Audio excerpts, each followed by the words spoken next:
and today I'd like to talk to you about something that I know all too well and is pretty close to my heart, and that is the VA and the shortfalls and not taking care of the veterans in a manner in which it was intended to.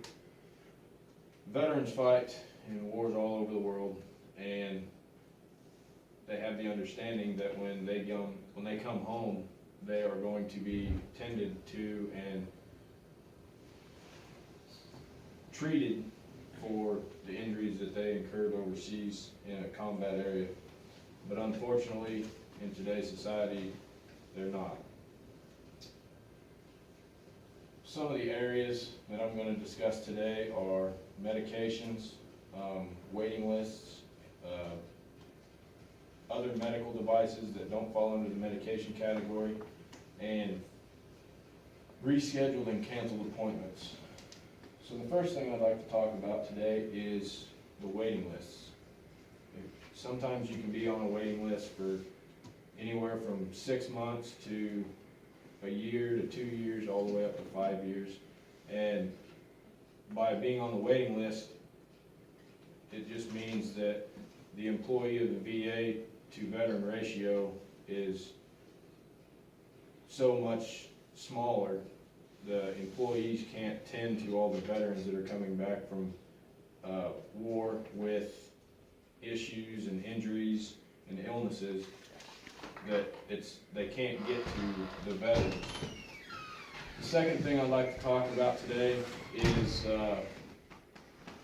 medications.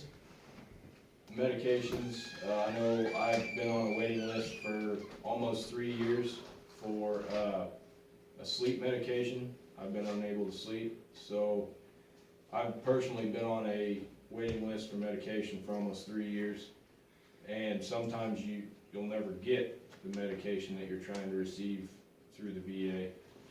So if it's a life-altering medication that you need, then sometimes you're just out of luck because they can't see you in a fast amount of time. Third thing I'd like to talk about is canceled or rescheduled appointments. I've had numerous appointments rescheduled. I've had 2 in the 4 years that I've been back. I've had 2 appointments be canceled for whatever reason, but the veterans that aren't being seen, the ones that aren't being treated, are the ones that are affected the most. They can't cope by themselves. They need help, they need therapy, they need medication, and they need treatment, and they're not receiving it because of the appointments that are getting rescheduled or canceled. So with the rescheduled and canceled appointments, the VA has put out a statistic: 22 veterans kill themselves every day. So with that being said, 22 veterans a day is just shy of 1% of the entire armed forces every day is being killed by committing suicide. And if you take that over 5 years, that's 5% of the entire armed forces is committing suicide because they aren't getting the help that they need. And the last thing I need to talk about is other medical devices that don't fall under the category of medications, and those would be prosthetic limbs, hearing aids, dental work, different things like that. And as an example, if somebody loses their leg in a combat zone and they're unable to be seen because of the shortfall of employees at the VA, they might go 3, 5, 10 years and not ever get a prosthetic limb through the VA, which is free to the veteran because it is a combat-related injury, but they had to go pay thousands of dollars out of pocket for a prosthetic limb at an ordinary civilian hospital. And to me, that's not, if you lost your limb for your country, they need to give you an alternate free of charge. That's just the way I think about it, but unfortunately, I don't have enough lead in certain areas to be able to do anything about it. About 80% of veterans use mechanisms to cope with the issues that they're having. Some find a hobby, hunting, racing, rodeo, things like that. About 60% of that 80% turns to alcohol and drugs to cope with the things that are bothering them.